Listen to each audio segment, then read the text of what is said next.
ಹುಬ್ಬಳ್ಳಿ ಧಾರವಾಡಕ್ಕೆ ಏಮ್ಸ್ ಸ್ಥಾಪನೆ ವಿಷಯದಲ್ಲಿ ಮತ್ತೆ ಜಟಾಪಟಿ ಅನ್ನೋದು ಶುರು ಆಗ್ತಾ ಇದೆ. ರಾಯಚೂರು ಬೇಡ, ಧಾರವಾಡದಲ್ಲೇ ಏಮ್ಸ್ ಸ್ಥಾಪಿಸಬೇಕು ಅಂತ ಒತ್ತಾಯ ಹೆಚ್ಚಾಗ್ತಾ ಇರೋದು. ಬಿಜೆಪಿ ಅವಧಿಯಲ್ಲಿ ಹುಬ್ಬಳ್ಳಿ ಧಾರವಾಡಕ್ಕೆ ಘೋಷಣೆ ಆಗಿದ್ದಂತ ಏಮ್ಸ್ 2022ರಲ್ಲಿ ಬೊಮ್ಮಾಯಿ ಸರ್ಕಾರದ ಅವಧಿಯಲ್ಲಿ ಘೋಷಣೆ ಆಗಿತ್ತು. ಏಮ್ಸ್ ಧಾರವಾಡದಲ್ಲಿ 200 ಎಕರೆ ಪ್ರದೇಶದಲ್ಲಿ ಸ್ಥಾಪನೆ ಆಗಬೇಕಿದ್ದ ಏಮ್ಸ್ ಅದೇ ಬಿಜೆಪಿ ಅವಧಿಯಲ್ಲೇ ಧಾರವಾಡದಿಂದ ರಾಯಚೂರಿಗೆ ಸ್ಥಳಾಂತರ ಆಗತ್ತೆ. ಇದೀಗ ಮತ್ತೆ ಧಾರವಾಡದಲ್ಲೇ ಏಮ್ಸ್ ಸ್ಥಾಪನೆ ಆಗಬೇಕು ಅನ್ನುವಂತ ಕೂಗು ಕೇಳಿ ಬರ್ತಾ ಇದೆ. ಆದರೆ ರಾಯಚೂರಿನಲ್ಲಿ ಸ್ಥಾಪಿಸಲಾಗತ್ತೆ ಅಂತ ಸಚಿವ ಡಾಕ್ಟರ್ ಶರಣಪ್ರಕಾಶ್ ಪಾಟೀಲ್ ಅವರು ಹೇಳ್ತಾ ಇದ್ದಾರೆ. ಏಮ್ಸ್ ವಿಚಾರದಲ್ಲಿ ಮೀನಾಮೇಷ ಬೇಡ ಅಂತ ಶಾಸಕ ಅರವಿಂದ್ ಬೆಲ್ಲದ್ ಹೇಳ್ತಾ ಇದ್ದಾರೆ. ಧಾರವಾಡದಲ್ಲಿ ಜಾಗ ಮೀಸಲಿಟ್ಟಿದ್ದರೂ ಏಮ್ಸ್ ಸ್ಥಾಪನೆ ಆಗಿಲ್ಲ. ಮೀನಾಮೇಷ ಅನ್ನೋದು ಎಣಿಸೋದು ಬೇಕಾಗಿಲ್ಲ. ಧಾರವಾಡದಲ್ಲೇ ಏಮ್ಸ್ ಅನ್ನ ಸ್ಥಾಪಿಸಿ ಅಂತ ಜನರು ಇದೀಗ ಒತ್ತಾಯವನ್ನ ಮಾಡ್ತಾ ಇದ್ದಾರೆ. ಅಲ್ಲಿ ಮಾಡೋದಾ ಇಲ್ಲಿ ಮಾಡೋದಾ ನೋಡೋಣ, ಯಾಕೆ ಅಲ್ಲಿ ಮಾಡಬೇಕು ಯಾಕೆ ಇಲ್ಲಿ ಮಾಡಬೇಕು ಅನ್ನೋದ್ರಲ್ಲೇ ಸಮಯ ಹೋಗ್ತಿದೆ ಹೊರತುಪಡಿಸಿ ಏಮ್ಸ್ ಸ್ಥಾಪನೆ ಆಗಬೇಕು ಯಾಕೆ ಆಗಬೇಕು ಅನ್ನೋ ಮುಖ್ಯ ಉದ್ದೇಶವನ್ನೇ ಮರ್ತಂಗೆ ಕಾಣಿಸ್ತಾ ಇದೆ. ಏಮ್ಸ್ ಸ್ಥಾಪನೆ ಆದರೆ ಎಷ್ಟು ಮಂದಿಗೆ ಉಪಯೋಗ ಆಗತ್ತೆ, ಅದರಿಂದ ಫಲಾನುಭವಿಗಳು ಎಷ್ಟು ಜನ ಇದ್ದಾರೆ, ಯಾವ ಕಾರಣಕ್ಕೆ ಮಾಡಬೇಕು ಅಂತ ಅಂದ್ಕೊಂಡಿದ್ವಿ, ಅದೆಲ್ಲವನ್ನು ಕೂಡ ಮರ್ತಂಗೆ ಕಾಣಿಸ್ತಾ ಇದೆ. ಅಲ್ಲ ಇಲ್ಲ ಇಲ್ಲ ಅಲ್ಲ ಅಂತ ಯೋಚನೆ ಮಾಡೋದ್ರಲ್ಲೇ ಸಮಯ ವ್ಯರ್ಥವಾಗ್ತಾ ಇದೆ. ಈ ಕಾರಣಕ್ಕಾಗಿ ಜನರು ಮತ್ತು ಜನಪ್ರತಿನಿಧಿಗಳು ಎಲ್ಲಾದರೂ ಓಕೆ, ಮೊದಲಿಗೆ ನೀವು ಏಮ್ಸ್ ಅನ್ನು ಸ್ಥಾಪನೆ ಮಾಡೋದನ್ನ ಮುಂದುವರಿಯಿರಿ ಅಂತ ಹೇಳ್ತಾ ಇದ್ದಾರೆ. ಧಾರವಾಡದಲ್ಲಿ ನೋಡಿ 200 ಎಕರೆ ಪ್ರದೇಶದಲ್ಲಿ ಸ್ಥಾಪನೆ ಆಗಬೇಕು ಅಂತ ಮೊದಲಿಗೆ ನಿರ್ಧಾರವನ್ನ ಮಾಡ್ತಾರೆ. ಸೊ ಆ ಹಿನ್ನೆಲೆಯಲ್ಲಿ ಏಮ್ಸ್ ಅಲ್ಲೇ ಸ್ಥಾಪನೆ ಆಗತ್ತೆ ಅಂತಲೂ ಕೂಡ ಯೋಚಿಸಲಾಗತ್ತೆ. ಅದೇ ಬಿಜೆಪಿ ಅವಧಿಯಲ್ಲಿ ಧಾರವಾಡದಿಂದ ರಾಯಚೂರಿಗೆ ಸ್ಥಳಾಂತರವನ್ನ ಮಾಡಲಾಗತ್ತೆ. ರಾಯಚೂರಲ್ಲಿ ಸ್ಥಾಪನೆ ಮಾಡಿಬಿಡೋಣ, ರಾಯಚೂರಿನಲ್ಲಿ ಸ್ಥಾಪನೆ ಮಾಡೋದೇ ಇದಕ್ಕೆ ಸೂಕ್ತ ಅಂತ. ಈಗ ವಾಪಸ್ ಧಾರವಾಡದಲ್ಲೇ ಏಮ್ಸ್ ಸ್ಥಾಪನೆ ಆಗಬೇಕು ಅನ್ನುವಂಥ ಕೂಗು ಕೇಳಿ ಬರ್ತಾ ಇದೆ. ಒಟ್ಟಿನಲ್ಲಿ ಅಲ್ಲಿ ಮಾಡಬೇಕು ಇಲ್ಲಿ ಮಾಡಬೇಕು ಎಲ್ಲವೂ ಕೂಡ ರಾಜಕೀಯವಾಗಿ ಇದರಿಂದ ನಮಗೆ ಲಾಭ ಏನಾಗುತ್ತೆ, ಯಾರಿಗೆ ಅಡ್ವಾಂಟೇಜ್ ಸಿಗತ್ತೆ, ಇಲ್ಲಿಗೆ ಏಮ್ಸ್ ಸ್ಥಾಪನೆ ಆದರೆ ನಮ್ಮಿಂದ ಆಯಿತು ಅನ್ನೋದು ಜನರ ತಲೆಯಲ್ಲೂ ಬರುತ್ತೆ ಅಂತ ಈ ಜನಪ್ರತಿನಿಧಿಗಳ ಯೋಚನೆನೋ ಅಥವಾ ಇದರಲ್ಲಿ ಬೇರೆ ಇನ್ನೇನಾದರೂ ಪ್ರತಿಫಲವನ್ನು ಬಯಸ್ತಾ ಇದ್ದಾರೋ ಅಧಿಕಾರಿಗಳು ಅಥವಾ ಜನಪ್ರತಿನಿಧಿಗಳು. ಒಟ್ಟಿನಲ್ಲಿ ಏಮ್ಸ್ ಸ್ಥಾಪನೆ ಅನ್ನುವಂಥದ್ದು ದಿನದಿಂದ ದಿನಕ್ಕೆ ಮುಂದೆ ಹೋಗ್ತಾ ಇದೆ. ಸೊ ಇದರ ಅವಶ್ಯಕತೆ ಇಲ್ಲ, ಎಲ್ಲಾದರೂ ಮೊದಲು ಒಂದು ಸ್ಥಾಪನೆ ಮಾಡೋದನ್ನ ಮಾಡಿಬಿಡಿ ಅಂತ ಹೇಳ್ತಾ ಇದ್ದಾರೆ. ಸೊ ಹಾಗಾಗಿ ಏಮ್ಸ್ ಸ್ಥಾಪನೆ ವಿಚಾರದಲ್ಲಿ ಜಟಾಪಟಿ ಅನ್ನೋದು ನಡೀತಾ ಇದೆ. ನೋಡಿ, ಸರ್ಕಾರ ಬದಲಾದಂಥ ಸಂದರ್ಭದಲ್ಲೂ ಕೂಡ ನಿರ್ಧಾರಗಳು ಬದಲಾಗತ್ತೆ. ಆದರೆ ಬಿಜೆಪಿ ಅಧಿಕಾರದಲ್ಲಿದ್ದಾಗ ಒಂದು ಸ್ಥಳ ಗುರುತು ಮಾಡುತ್ತೆ, ಕಾಂಗ್ರೆಸ್ ಅಧಿಕಾರಕ್ಕೆ ಬಂದಾಗ ಇನ್ನೊಂದು ಸ್ಥಳ ಗುರುತು ಮಾಡುತ್ತೆ. ಇದರಿಂದ ಸಮಸ್ಯೆ ಆಗೋದು ಯಾರಿಗೆ? ಜನರಿಗೆ. ಅಕ್ರೋಶ ಪಾರ್ಟಿ ಲೈನ್ ನಾನು ಬಹಳ ಸ್ಪಷ್ಟವಾಗಿ ನಮ್ಮ ಸರ್ಕಾರದ ನಿಲುವು ಹೇಳಿದ್ದೀನಿ. ಏಮ್ಸ್ ರಾಯಚೂರಲ್ಲಿ ಆಗ್ಬೇಕು ಅಂತಕ್ಕಂಥದ್ದು ನಮ್ಮ ಪ್ರಣಾಳಿಕೆಯಲ್ಲಿದೆ. ಇದು ನಾವು ಈಗಾಗಲೇ ಘೋಷಣೆ ಮಾಡಿದ್ದೀವಿ, ನಾವು ತೀರ್ಮಾನ ಮಾಡಿ ಇನ್ನು ಕರೆದಿದ್ದೀವಿ. ಕೇಂದ್ರ ಸರ್ಕಾರ ಅದಕ್ಕೆ ಸ್ಪಂದಿಸ್ತಾ ಇಲ್ಲ.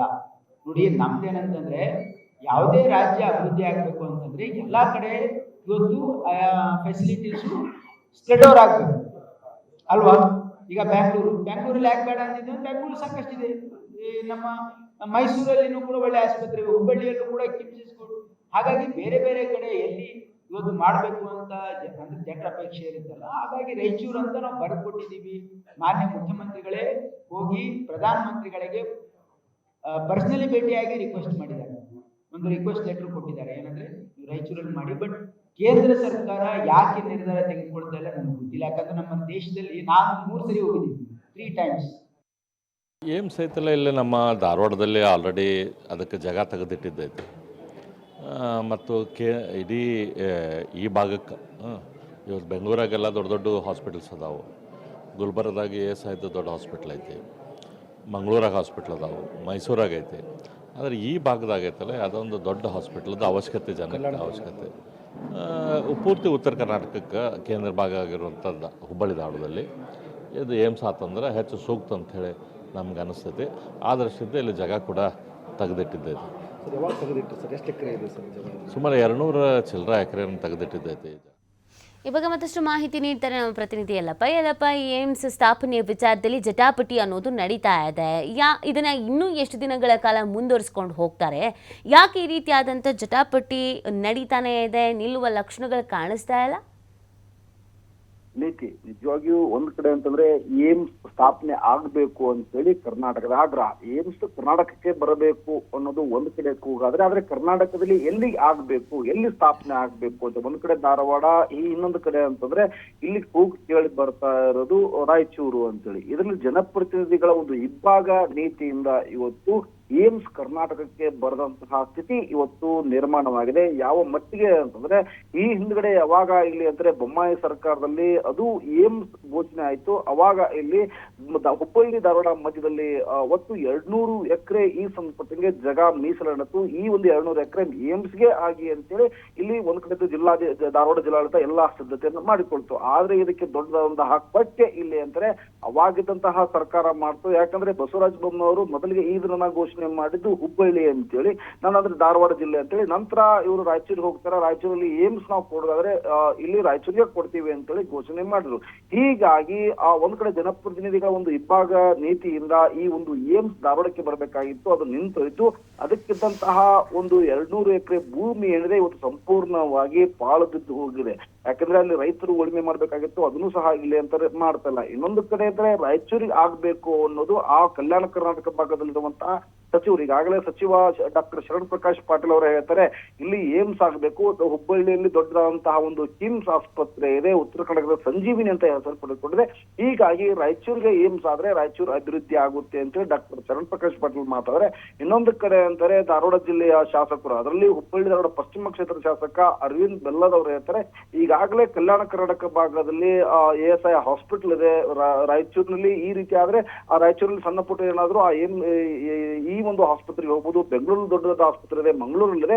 ಉತ್ತರ ಕರ್ನಾಟಕ ಇವತ್ತು ಅದರಲ್ಲಿ ಕಿತ್ತೂರು ಕರ್ನಾಟಕ ಅಭಿವೃದ್ಧಿ ಆಗ್ಬೇಕಾದ್ರೆ ಏಮ್ಸ್ ಧಾರವಾಡ ಜಿಲ್ಲೆಗೆ ಆಗ್ಬೇಕು. ಯಾಕಂದ್ರೆ ಧಾರವಾಡ ಜಿಲ್ಲೆಯಲ್ಲಿ ಈಗಾಗಲೇ 200 ಎಕರೆ ಅದಕ್ಕಾಗಿಯೇ ಮೀಸಲಿಟ್ಟಿದೆ. ಹೀಗಾಗಿ ಧಾರವಾಡ ಜಿಲ್ಲೆಗೆ ಆಗ್ಬೇಕು ಅನ್ನೋದು ಅರವಿಂದ್ ಬೆಲ್ಲವರ ಮಾತಾಗಿದೆ. ಹೀಗಾಗಿ ಒಂದೊಂದು ನಾಯಕರು ಇವತ್ತು ಒಂದೊಂದು ಹೇಳಿಕೆ ಕೊಡ್ತಾ ಇರುವುದರ ವಿನಃ ಇಲ್ಲಿ ಅಂತಾರೆ ಏಮ್ಸ್ ಇವತ್ತು ಕರ್ನಾಟಕಕ್ಕೆ ಬರ್ತಿಲ್ಲ. ಕರ್ನಾಟಕದಲ್ಲಿ ಅದರಲ್ಲಿ ಎಲ್ಲೇ ಆದ್ರೂ ಸಹಿತ ಇವತ್ತು ಉತ್ತರ ಕರ್ನಾಟಕ ಭಾಗ ಅಂದ್ರೆ ರಾಯಚೂರು ಆದ್ರೂ ಉತ್ತರ ಕರ್ನಾಟಕ ಭಾಗ, ಹುಬ್ಬಳ್ಳಿ ಅಂದ್ರೆ ಧಾರವಾಡ ಜಿಲ್ಲೆ ಆದ್ರೂ ಉತ್ತರ ಕರ್ನಾಟಕ ಭಾಗ, ಉತ್ತರ ಕರ್ನಾಟಕ ಅಭಿವೃದ್ಧಿ ಆಗ್ತಾ ಇಲ್ಲ ಅಂತ ಹೇಳ್ತಾರೆ. ಆದ್ರೆ ಇವತ್ತು ತಮ್ಮ ರಾಜಕೀಯ ಹಿತಾಸಕ್ತಿ, ತಮ್ಮ ರಾಜಕೀಯ ಕ್ರೆಡಿಟ್ಗಾಗಿ ಇವತ್ತು ಏಮ್ಸ್ಗೆ ದೊಡ್ಡದಂತಹ ಒಂದು ಕೊಕ್ಕೆ ಬಿದ್ದಿದೆ ನೀತಿ. ಓಕೆ, ಥ್ಯಾಂಕ್ ಯು ಎಲ್ಲಪ್ಪ ತಮ್ಮ ಡೀಟೇಲ್ಸ್ಗಾಗಿ.